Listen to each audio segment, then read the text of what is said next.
Saudi woman is one of the most beautiful places in the world.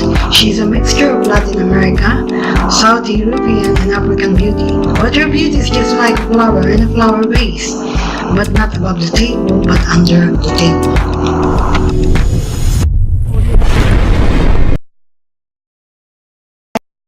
When I heard the story of a far cry of how liberated Saudi women are fighting for their rights, are being jailed and punished for doing so, I can't help but sigh. So I decided to check on many changes in development and probably more in the coming years, as Mohammed bin Salman pushing more on Saudi women's rights and liberation in the Saudi society and financial capabilities and fulfillment through jobs. I believe in time will come, life will be easier and brighter for Saudi women. Inshallah, I'm very positive of that. In Saudi, church and state are one, all under the Sharia law and Hadith. Everything from civil, criminal cases, customs, traditions, beliefs, and everyday living must be based on Quranic Islam. She is an absolute monarchy. However, there are some cabinet alongside and the Shura Council who collaborates with government in the progress of social and economic development.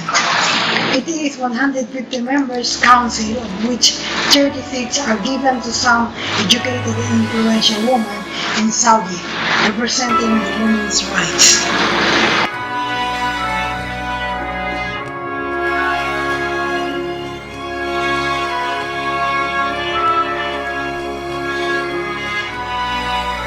As an expatriate in Saudi, I had witnessed many things.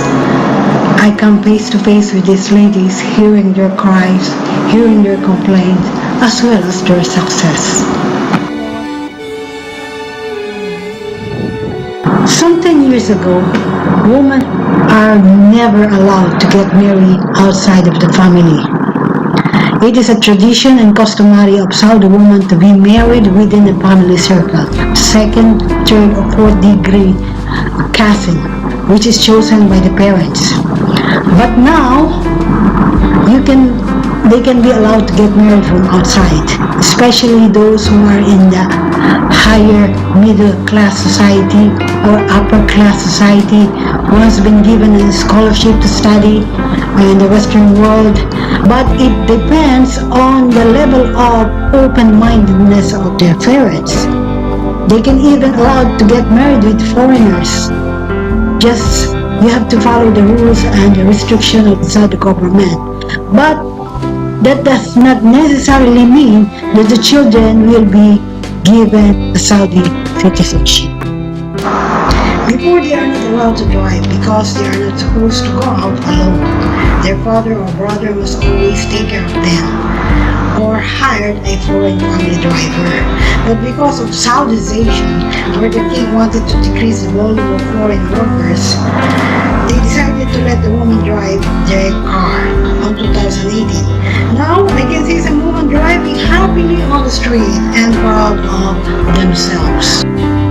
Sports and gyms are used to be for men only, but now gyms for women are sprouting like a mushroom, and sports clinic too, to help the woman be aware of their health and fitness. The sports clinic are not really popular right now. It must be done on private. However, they are now allowed to watch sports in a coliseum. Customarily, the woman has to cover their whole body from head to toe. With the black clothes, we call it abaya. Only the eyes can be seen. But now, the government has no more restriction about that. It depends on the level of acceptance of the parents if they will allow their children to be seen, their faces on the public. The growing number of educated and open-minded Saudis are now allowing their ladies to open their faces and even allowed to wear a colored abaya, which is becoming more popular in Saudi, especially in Jeddah. Before, they are not allowed to even use a taxi without the man with them. But now most of them are allowed to ride a taxi, and some older women are even using public bus, but in a separate section. In the earlier generation, young ladies are early groomed to be married at the age of 15 and 16 and stayed with their husband even if they are not happily married with them. While the men are allowed to marry 4 wives simultaneously, women have to be contented with their situation.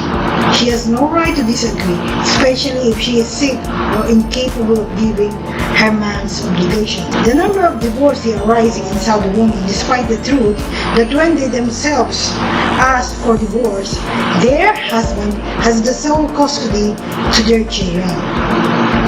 And the worst part is, when they are being divorced, they suffer the consequences of poverty, asking the government or the charity for their basic needs. We have that source, but we do have poverty. We have people who have issues and need financial support, need social support, need all kinds of support. So we're just like any other place.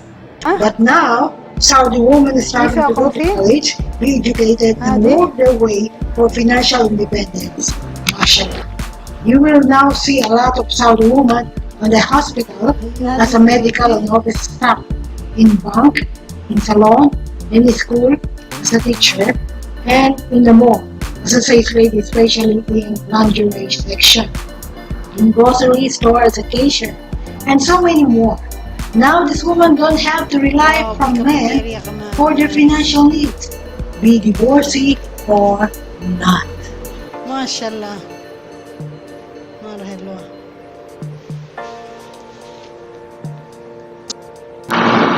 So as I can see it face to face, the reality is getting brighter for Saudi women. Thank you, Equality with everything between men and women is a little bit impossible for some 10 to 20 years from now.